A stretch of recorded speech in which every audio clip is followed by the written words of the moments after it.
দারুণ ইন্টারেস্টিং যে ভিডিওটার মধ্যে খুব বড় বড় বিষয়গুলো নিয়ে আলোচনা করব। টোটাল বাজেট 2024-এ আমরা জেনেছি 23শে জুলাই কিন্তু এই বাজেটটা পেশ হতে চলেছে, অর্থাৎ সেখানে আমরা বুঝতে পারবো অনেকগুলো ইন্টারেস্টিং পয়েন্ট। বেশ কিছু সেক্টরকে নিয়ে আলোচনা করেছি, এই সেক্টরগুলোতে আগামী দিনে বড় জায়গা আসতে চলেছে।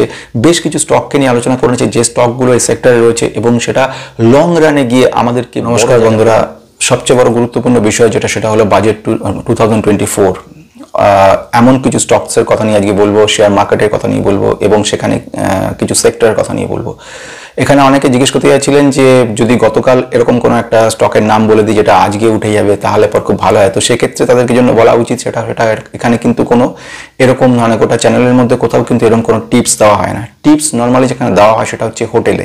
তো হোটেলের বয়দেরকে নর্মালি টিপস দেওয়া হয়, কিন্তু এখানে টিপসের জায়গা নয়। এখানে জায়গাটা হচ্ছে ইনভেস্টমেন্ট। এখানে কোনো ট্রেডিং নয়, এখানে কোনো আজ কাল রাত্রে টিপস নিয়ে আজকে সকালে গিয়ে সেখানে নিয়ে বসে গেলাম কাজ করতে, এরকম ধরনের জুয়া খেলার জায়গা এটা না।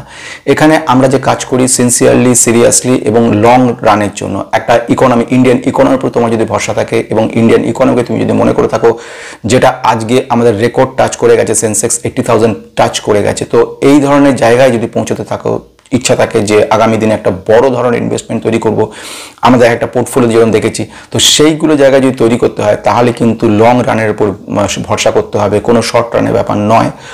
আসা যাক যে জায়গাতে, সেটা হচ্ছে বাজেটের ক্ষেত্রে খুব গুরুত্বপূর্ণ যে পয়েন্টগুলোকে নিয়ে অ্যানালিস্টরা কথাবার্তা বলছে। প্রথম যে কথাটা বলবো সেটা হচ্ছে ট্যাক্স পেয়ারের কথা নিয়ে।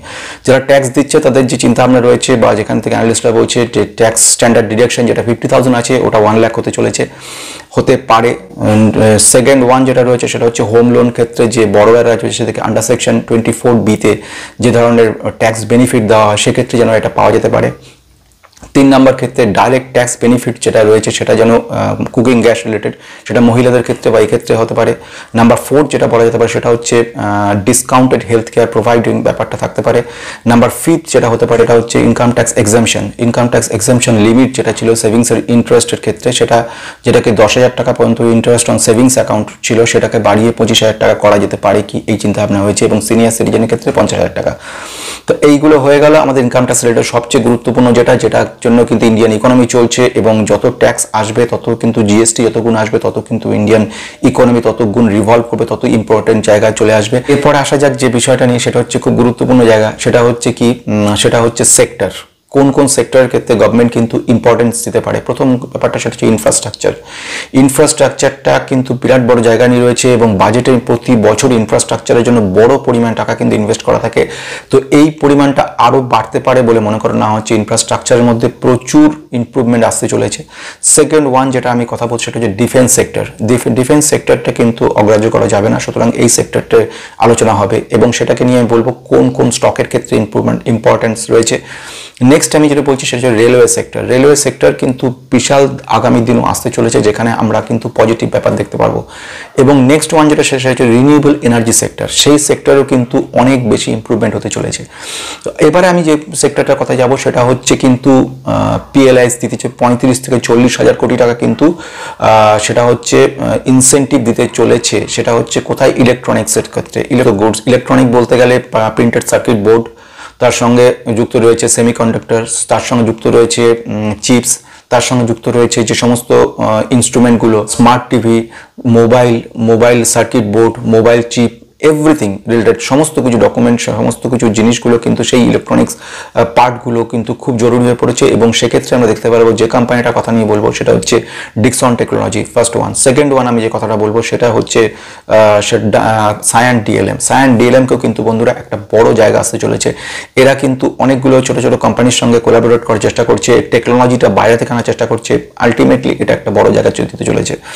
নেক্সট ওয়ান যে স্টকটার কথা বলতে পারি, কেইন্স টেকনোলজি। এরাও কিন্তু সফটওয়্যার, হার্ডওয়্যার লেভেলে সেমিকন্ডাক্টর যেখানে কাজ করছে, সফটওয়্যারের লেভেলে সেখানে যে কাজকর্মগুলো সেই কাজগুলো কিন্তু কেইন্স টেকনোলজি করছে। ফলে interaction between hardware and software সেটা কিন্তু পসিবল হবে এই কেইন্স টেকনোলজির মাধ্যমে। শুধু কেইন্স বলে না, টাটা এলএক্সি কিন্তু সেমিকন্ডাক্টর যে চিপগুলো রয়েছে সেই তার সঙ্গে কিন্তু যুক্ত রয়েছে।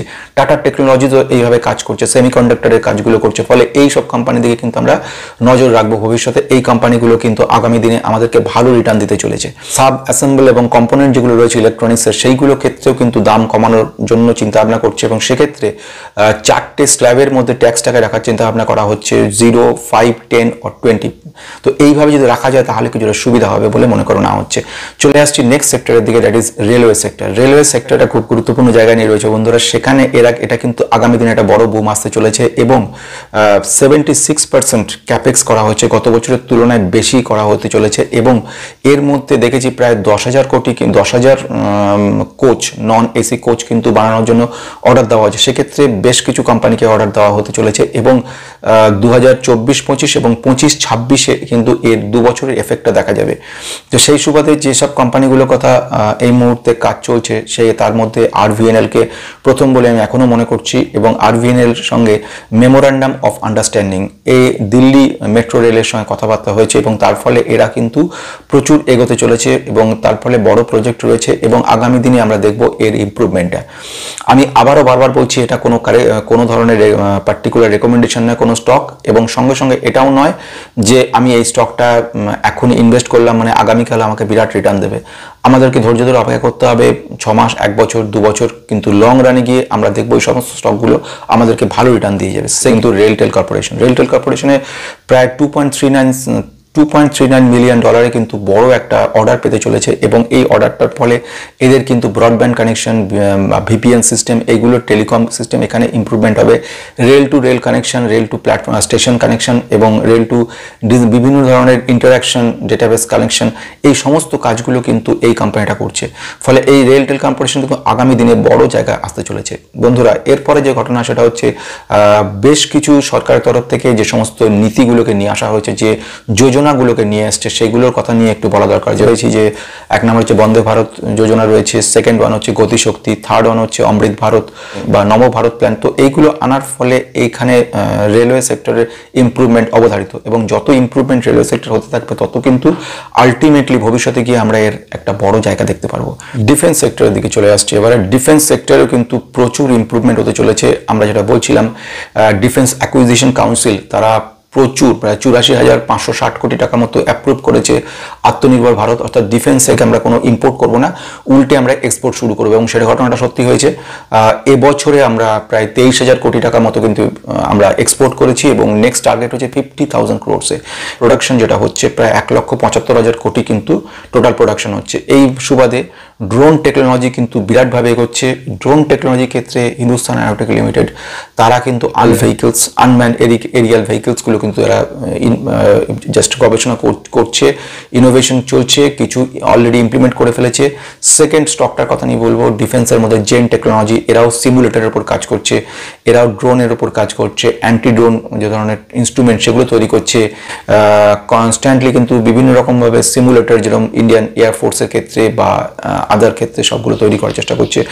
থার্ড আমি কথা বলবো সেটা হচ্ছে সোলার ইন্ডাস্ট্রি একটি বড় কোম্পানি, এক্সপ্লোসিভের উপর কাজকর্ম করে। এদের মিসাইলসের কিছু কাজ প্রেজেন্টলি কিছু স্পেশাল এক্সপ্লোসিভ এরা আবিষ্কার করেছে, TNT টাইপের, 2TNT ডবল টাইপের ইমপ্রুভমেন্ট হতে চলেছে। তো এইগুলো একটা বড় জায়গা কিন্তু আগামী দিনে আসতে চলেছে। ফলে ডিফেন্স সেক্টরকে কিন্তু আমরা নজরে রাখবো। আমরা চলে আসবো নেক্সট দিকে, সেটা হচ্ছে PM কিষাণ সম্মান নিধি। তো এটা যে যোজনার মাধ্যমে কিন্তু কৃষিক্ষেত্রে সরকার বিশেষভাবে উন্নতি করতে চলেছে এবং এক্ষেত্রে প্রায় 20,000 কোটি টাকা মতো কিন্তু ইনভেস্টমেন্ট হতে চলেছে এবং সেক্ষেত্রে যে স্টকগুলো প্রচুর স্টক রয়েছে এই কিন্তু ডাইরেক্টলি কৃষি রিলেটেড, মানে ফার্মারদের রিলেটেড, যেরকম ধরনের সার তৈরি করা, যেরকম কীটনাশক ওষুধ তৈরি করা বা এই ধরনের কাজকর্ম করা, সিকো ইন্ডাস্ট্রিজ মনে করে নিচ্ছি এবং সঙ্গে আরেকটাকে বলতে পারি ধর্মাজ কর্প সায়েন্স। এছাড়া আরেকটা হতে পারে সেটা হচ্ছে বেস্ট অ্যাগ্রো লাইফ। এইগুলো কিন্তু আসতে পারে এই কাজের জন্য।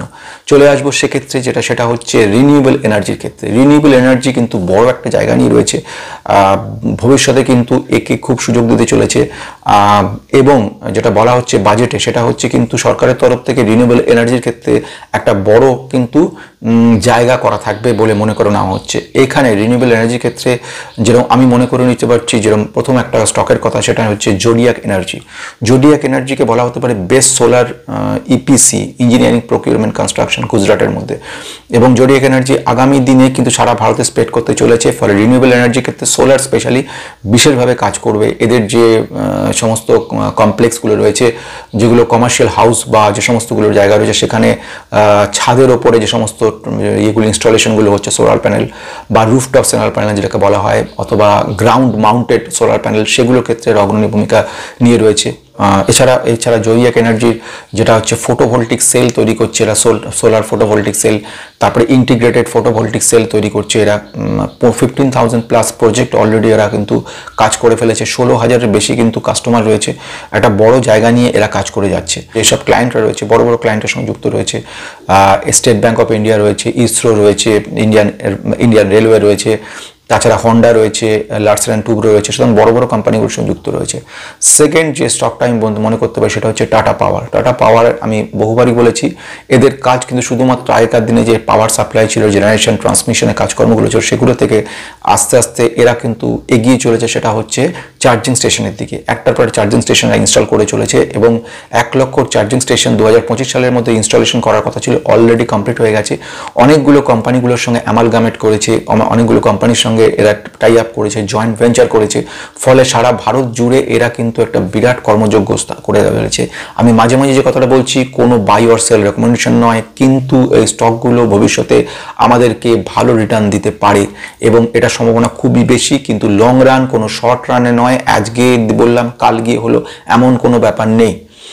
আমি চলে আসবো third company, that is KPI green. এটিও কিন্তু খুব বড় রিনিউয়েবল এনার্জি ক্ষেত্রে স্টক কোম্পানি এবং এই কোম্পানিটা ভবিষ্যতে বড় টার্গেট রয়েছে। কনস্ট্যান্টলি এরা ইমপ্রুভমেন্ট করে চলেছে এবং আগামী দিনে আমরা দেখতে পারবো এই কোম্পানিটাও কিন্তু ভালো কাজ করবে। আমি চলে আসছি এরপরের মধ্যে, সেটা হচ্ছে Indian travel and tourism department. Indian travel and tourism কিন্তু আগামী দিনে ভালো জায়গা আসতে চলেছে এবং তার একটা কিন্তু হিন্টস পাওয়া যাচ্ছে। এবং ইন্ডিয়ান ট্রাভেল ট্যুরিজমে যেখানে আমরা 54তম জায়গায় ছিলাম, সেখান থেকে আমরা কিন্তু চেঞ্জ হয়ে চলে এসেছি প্রায় 39 পজিশনে এবং প্রচুরভাবে ইমপ্রুভমেন্ট হতে চলেছে।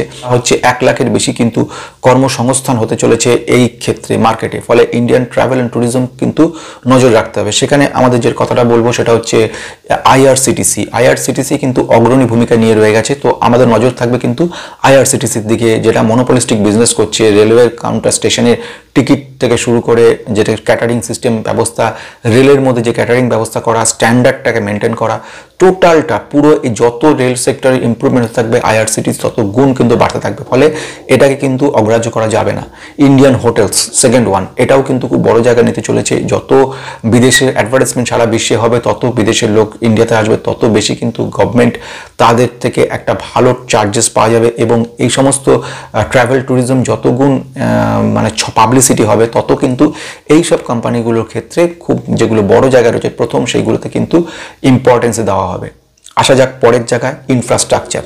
ইনফ্রাস্ট্রাকচারকে কিন্তু ভুললে চলবে না। ইনফ্রাস্ট্রাকচার 10 লক্ষ কোটি টাকা ইনভেস্টেড করা হয়েছে এবং আগামী দিনে এটা বাড়ানো হবে আরও বহুগুণ। হাইওয়ের ক্ষেত্রে আমরা দেখেছি বন্ধুরা, সিএজিআর যেটাকে বলি, কম্পাউন্ডেড অ্যানুয়াল গ্রোথ রেট, সেখানে কিন্তু প্রায় অ্যাপ্রক্সিমেট 21.44% কিন্তু সিএজিআরে বাড়তে চলেছে। রেলওয়ে সেক্টর আমি যেটা বলছিলাম, আত্মনির্ভর ভারত, এবং সেক্ষেত্রে আমরা দেখতে পেয়েছি যে প্রচুর ইমপ্রুভমেন্ট। প্রায় আমরা দেখেছি 65,000 কিলোমিটার কিন্তু রেল লাইন পাতার কথা চলছে, যেটা কিন্তু আগামী দিনে এটা হতে চলেছে। ফলে আমরা দেখতে পারবো এই 2025 সালের মধ্যে যে টার্গেটটা রাখা হচ্ছে সেখানে পৌঁছতে হবে। ফলে গভর্নমেন্ট কিন্তু এর ওপরে ব্যবস্থা নেবে। লজিস্টিকের ক্ষেত্রে লজিস্টিকটা একটা এমনই সেক্টর, এই সেক্টরটাই কিন্তু উপেক্ষা করা চলবে না বন্ধুরা। প্রচুরভাবে ইমপ্রুভমেন্ট হতে চলেছে এবং গভর্নমেন্ট অফ ইন্ডিয়া যখনই সমস্ত সেক্টরগুলোর মধ্যে ইমপ্রুভমেন্ট আনতে চাইবে, লজিস্টিকটাকে ঠিক রাখতে হবে। লজিস্টিক বলতে রাস্তাঘাট, সমস্ত কিছু, রাস্তা সড়ক পরিবহনের কথা নিয়ে বলতে চলেছি। সেখানে যখন প্রোডাকশন হচ্ছে, প্রোডাকশন থেকে যেসব সেলস ডিস্ট্রিবিউশন এরিয়া নিয়ে যাওয়ার জন্য যদি ভালো ব্যবস্থা না থাকে, তাহলে কিন্তু টোটালটাই কিন্তু বানচাল হয়ে যাবে। ফলে লজিস্টিক ক্ষেত্রে 2025 সালের মধ্যে $500 বিলিয়ন কিন্তু ইনভেস্ট করা হতে চলেছে এবং সেখানে কিন্তু লজিস্টিক ডিপার্টমেন্ট একটা বড় জায়গা নিয়ে, লজিস্টিক স্টকগুলো কিন্তু খুব বড় জায়গা নিয়ে রয়েছে। আমি চলে আসবো সেটা হচ্ছে নেক্সট, সেটা হচ্ছে এয়ারপোর্টের ক্ষেত্রে। এয়ারপোর্টসও কিন্তু বড় জায়গা নিতে চলেছে। এআই রয়েছে, তারা এই মুহূর্তে 23টা সিটিকে টার্গেট করে রেখেছে। 23খানা সিটির মধ্যে কিন্তু এদের ইমপ্রুভমেন্টগুলো বাড়াতে চলেছে, তাদের গুলোর মধ্যে আপগ্রেড করতে চলেছে, এয়ারপোর্টগুলোকে মডিফাই করতে চলেছে, ওয়ার্ল্ড ক্লাস লেভেলের মডিফিকেশন নিয়ে আসার চেষ্টা করা হচ্ছে। এবং এই সময়ের মধ্যে ইনফ্রাস্ট্রাকচারে আমি যে কোম্পানিগুলোর কথা বলবো, ওটা দেখছি হাইওয়ে ক্ষেত্রে বা লজিস্টিক ক্ষেত্রে, সে ম্যান ইনফ্রাস্ট্রাকচার যথেষ্ট ভালো কোম্পানি, ভবিষ্যতে ভালো করতে পারে। লং রানে ধৈর্য ধরে রাখতে হবে, 2 দিন 4 দিন 2 মাস 4 মাসের জন্য নয়। সেকেন্ড ওয়ান হচ্ছে পিএনসি। পিএনসি ইনফ্রাস্ট্রাকচার একটা ভালো কোম্পানি। থার্ড ওয়ান বলবো কেএনআর কনস্ট্রাকশন, এইটাও কিন্তু ভালো জায়গায় নিয়ে রয়েছে। তো আজকে বন্ধুরা এই টোটাল আলোচনা হলো বাজেট নিয়ে, বাজেটে অ্যানালিসিস যেগুলো করেছেন আমরা তার রিফ্লেকশনটা দেখতে পাচ্ছি আগামী দিনে, অর্থাৎ 23শে জুলাই কিন্তু এই জায়গাটা আমরা দেখতে পারবো। সুতরাং সেখানে গিয়ে আমরা এক্স্যাক্ট জায়গায় পৌঁছতে পারবো। তো আজকের মতন শেষ করছি, নমস্কার।